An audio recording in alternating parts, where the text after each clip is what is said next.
আমি সাথী সঙ্গীহীন ঘর। কোরআন তেলাওয়াতের দ্বারা নির্জনতার সাথী তৈরি করে এসো। আমি অন্ধকার কুটির।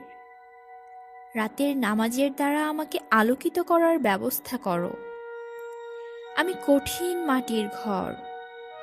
নেক আমল দ্বারা বিছানা বানাও। আমি সাপ বিচ্ছুর আবাসস্থল।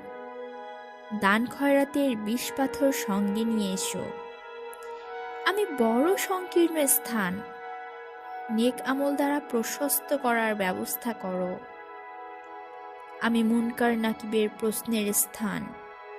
খুব বেশি করে কালেমা তাইয়েবা পড়ার অভ্যাস করো। হে কবরের পথিক, তুমি কি পারবে মৃত্যু হতে নিজেকে বাঁচিয়ে রাখতে? যদি তুমি নাই বা পারো, তবে কেন দুনিয়ার মায়ার পেছনে এত সময় ব্যয় করে চলেছ?